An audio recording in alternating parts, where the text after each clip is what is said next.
So it's 2024, and there's all sorts of new things that are possible. I was directed to a study that was done by the Pew Research Center, and I put the link for it in the chat.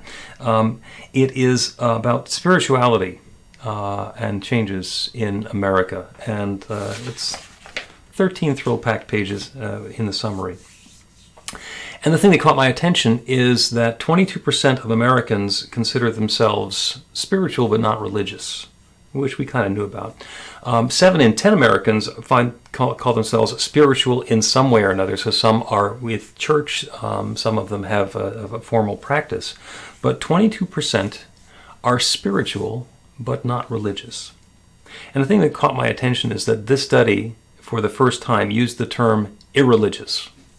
And I thought, ooh, that sounds like my kind of practice. If we're going to be irreligious, then I get to be an irreverent. What kind of fun is that? So we're going to dig into that just a little bit. Also, because it's the new year, some different things have been going on for me. I usually do a silent meditation first thing in the morning. And this year, just for fun, I decided to listen to a guided meditation. Now, it's not something that I've never done before. But I was listening to a meditation by David G., who I've been listening to for 12 years or so. And it's his basic morning meditation practice. He starts every day with it. And he asks himself a series of questions going into the meditation. One of them is, who am I? And just taking that question into the silence, who am I? And not coming up with the label that we think it's going to be, but letting Spirit tell us who I am, can give us some tremendous insight. And the other thing that he said is this great question: can I have the patience to wait to let my mud settle and my water become clear? Now, usually that would trigger me because I do not, under any circumstances, pray for patience. And here he is bringing a question about, can I be patient? But it's, can I have the patience to wait to let my mud settle and my water become clear?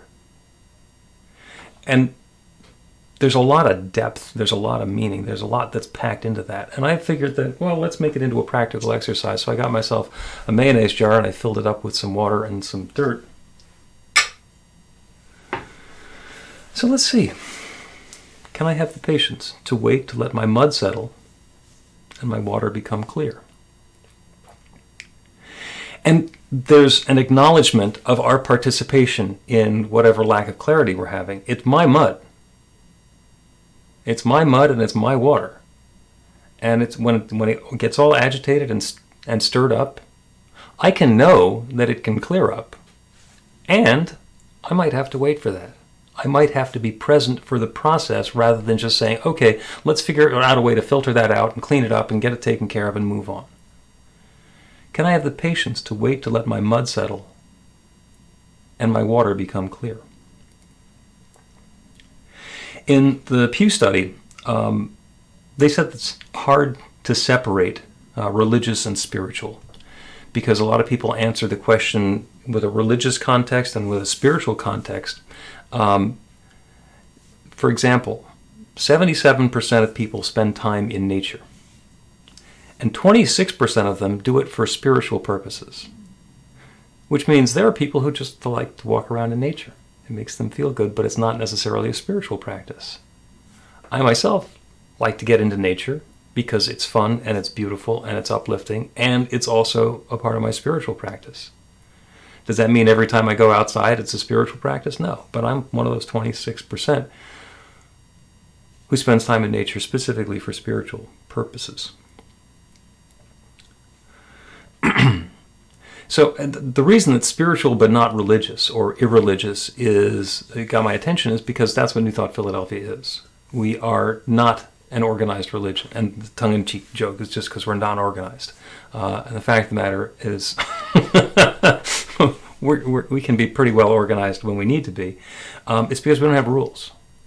It is a spiritual practice, and what we do is we have a framework of understanding of the things that we can do and the ways we can interact with each other and with ourselves to be in that place of spirituality. As part of our exercise, we're looking at different ways that we can express who New Thought Philadelphia is. and share that with the world. And one of the ones that Tori came up with, Tori is doing our digital media now, is religion minus rules is New Thought Philadelphia. And it's because we have one thing that we say in our beliefs. We believe there's one power, love, intelligence, or force that creates everything, including each of us. And that we're using that one to create our lives. And there's no rule there. That's simply an observation of this is the way the world is working for us, and then we get to engage with it in whatever way we're going to engage with it. And one of the questions that comes up is, do you talk about your spirituality with other people? And if you do that, how do you do that? Do you have an elevator speech? If somebody says, if you mention, I'm going to go to I'm doing something with my spiritual community, I'm taking a class, I'm doing our Sunday celebration, and somebody says, what's your spiritual community?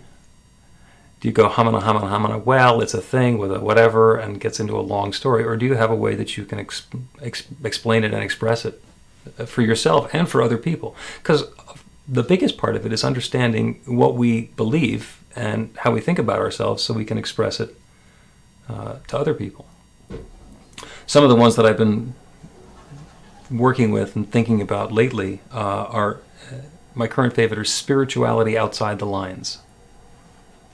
So we have that structure and that framework, and we are not limited by somebody's rules. We can do our spirituality outside the lines. We can go for a walk in nature and have it be, that's how we're going to get to the store, or that's how we're going to go pick up our car from the repair place, or we can do it as a spiritual practice. So that's one possibility. When I was at the Parliament of World Religions last summer, I tended to, when somebody would ask me what practice or religion or group I'm involved in, I would tell them that it's New Thought, and then I would explain we're kind of the greatest hits of all the world's religions.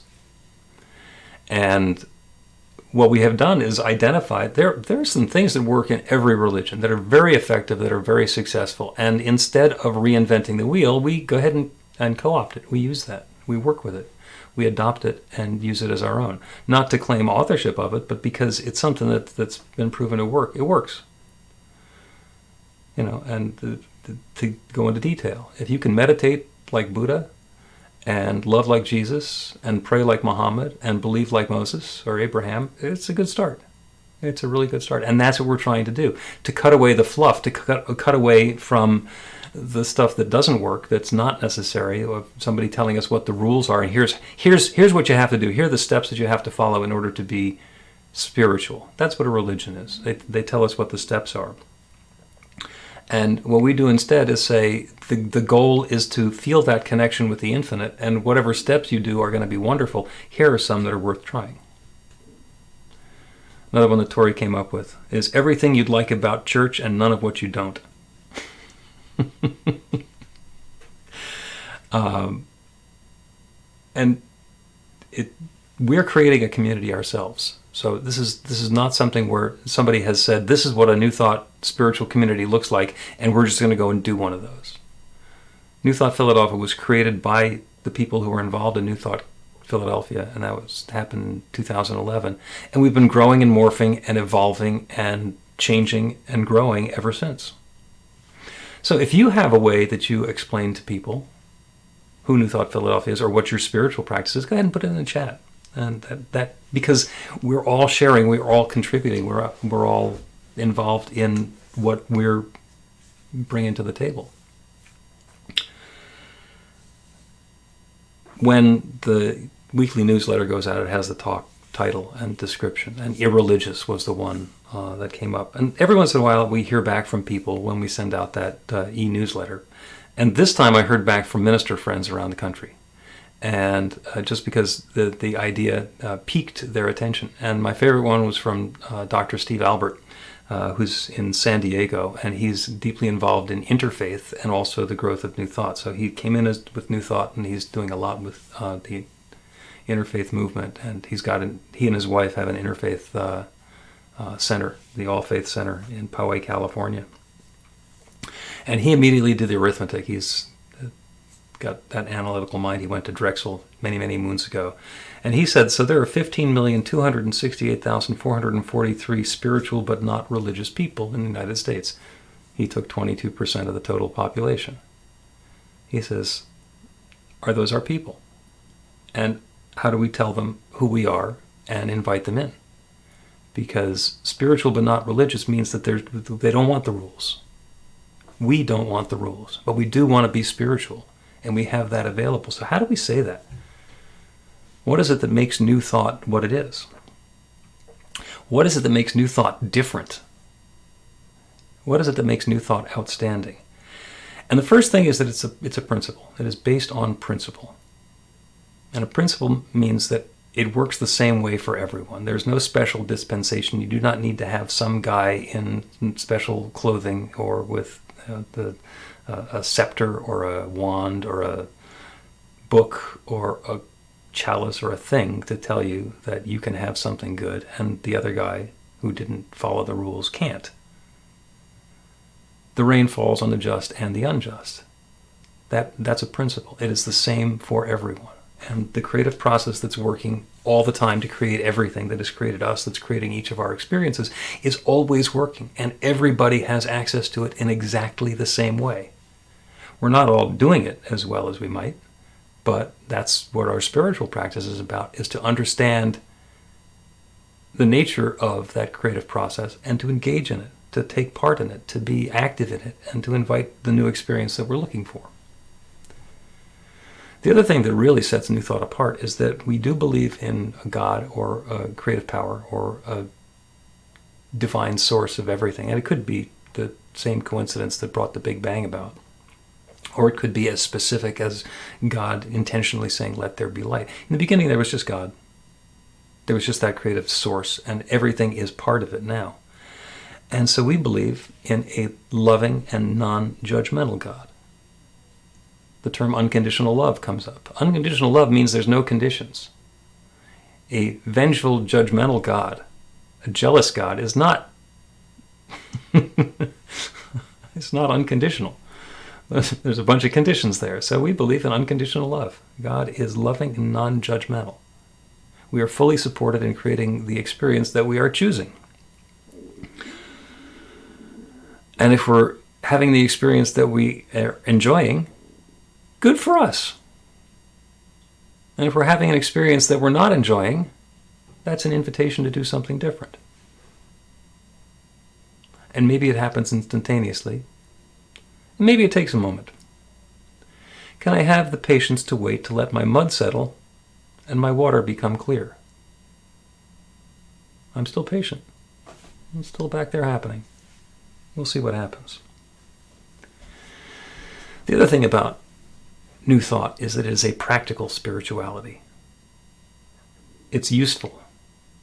We get to create a new experience in our life by engaging in a spiritual practice. That's what practical prayer is all about. But the rest of the practice is about that too. There's a bigger picture. It's not just the one prayer that we're doing. Sometimes we're guided to take additional steps. Sometimes we're guided to let go of doing something that we've been doing so that we can allow something new into our lives.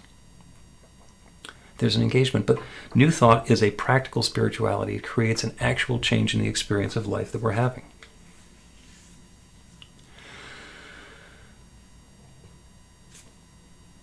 So what does your spiritual life look like? And how's it going for you? And what is it that reminds you of your divine nature, that you are an expression of God's infinite love? 64% of Americans, according to the Pew study, look inward or center themselves. 64%. On at least a monthly basis. And 27% of us do that for a spiritual purpose. So it's possible to do these same things without thinking of them as being spiritual. And that's okay. That's where the New Thought comes in. If we want to spend time in nature, or if we want to center and get quiet and become introspective, and we don't think it has anything to do with our spiritual nature, blessed be. Let that happen. And oh, by the way, 64% are looking inward. The rest of the Americans, the other 36%, who are not looking inward and not looking within, come on over to the 64%, even if you're not doing it for spiritual purposes. Because when we look at ourselves, when we own who we are and what we're bringing to the table, that makes way for something new. If we think that the way I've always done it is the way I should always do it, then we're never going to have anything change. If you always do what you always done, you always get what you always got.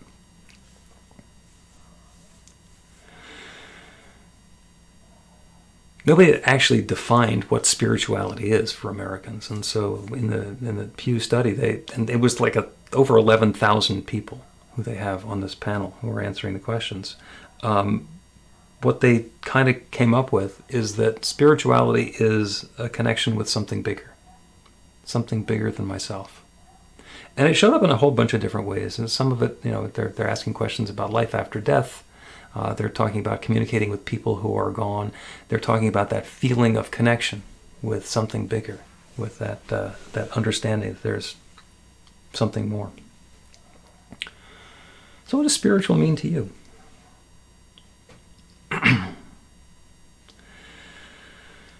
For me, living a spiritual life is about connecting. It's about connecting with myself. It's about connecting with other people, like you guys, who are able to support me and hear me and celebrate with me and be in community with me so that we can explore our spiritual nature together and have a framework for creating something new in our lives, and hopefully something new and wonderful. And then the question is, when I'm in a spiritual community, how can I deepen into that? How can I take it to the next level? Do I want to take it to the next level?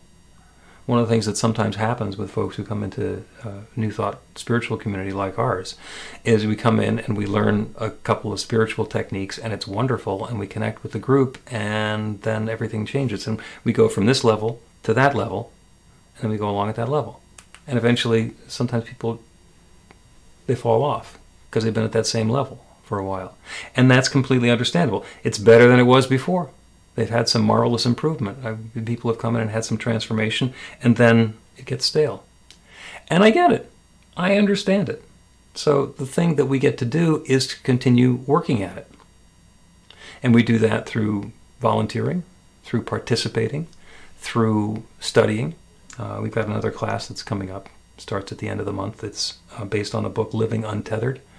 And it is about not being attached to things the way that they have been.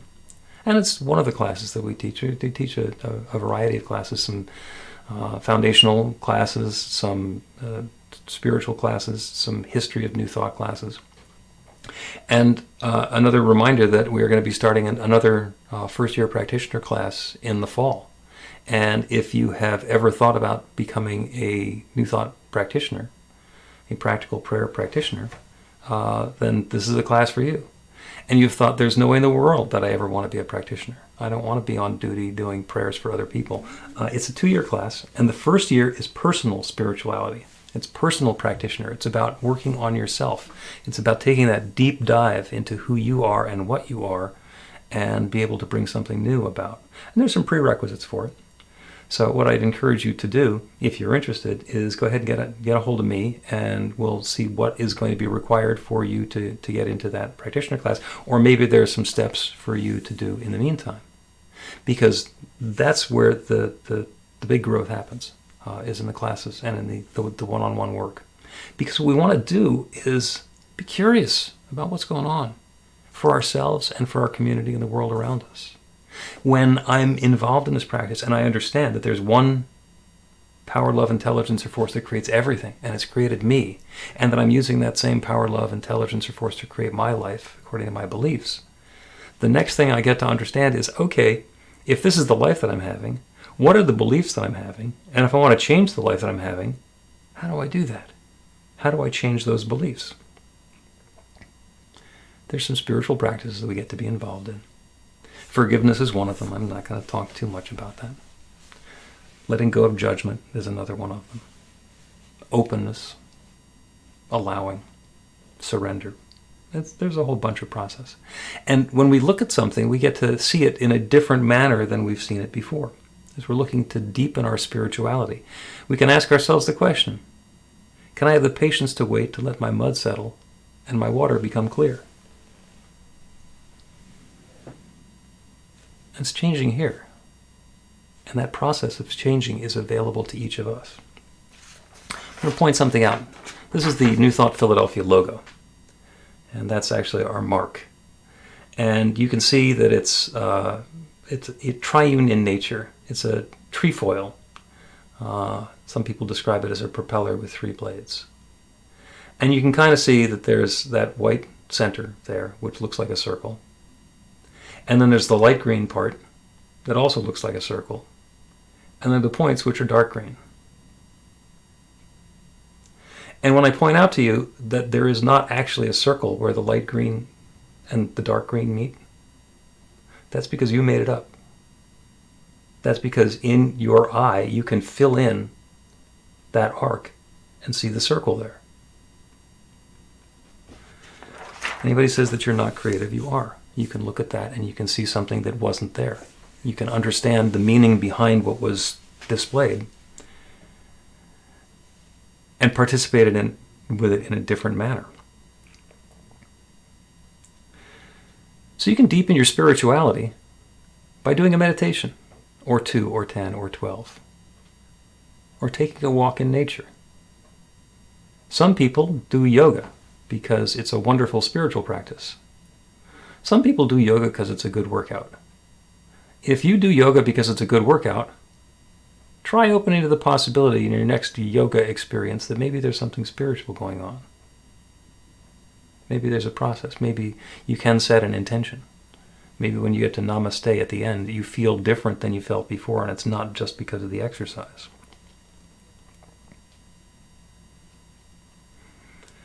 39% of Americans are involved in a church. 14% of Americans are involved in a spiritual community. That's 38 and 14. The interesting statistic that I found in there is 10% consider them to be involved in both a church and a spiritual community. And 4% consider themselves to be in a non-church spiritual community. And that's not to say that one of those is better than the other. And you should think of yourself as being in one category or another category. Is this a church? If you like to call it church, call it a church. This is a community, call it a community. If you hate the idea of going to church because it's a place where there are rules and people tell you how to behave, this is not a church. If you think a community is completely unorganized and you want something with a little more structure, call us what you will. And together we are creating that next new experience that we are having. The reason the Pew Research Center did the study that they did is because organized religion has been on the decline for many decades. And the people who are running traditional churches are wringing their hands going, oh my goodness, what are we going to do? And people are saying, where are the young people? It's like, well, they're not paying attention because we haven't given them what they're interested in. So as you come across people, young people, non-young people in your life, talk to them. Talk about your spirituality. Own who you are and where you are on your path. And if you're uncomfortable doing that, then figure out what it is that you could say to somebody that you wouldn't feel uncomfortable about. Wouldn't feel uncomfortable about. Well, it's a start. Maybe later it's something that you would feel comfortable with. And over time, clarity comes as our mud settles. It's our mud. It's our water. It's our clarity. And we get to engage in that process and invite in whatever is going to be new for us. So I invite you to do that with joy. Bring something new and wonderful into your life. Do it because it's 2024. Do it because it's today. You deserve all the good. So it is.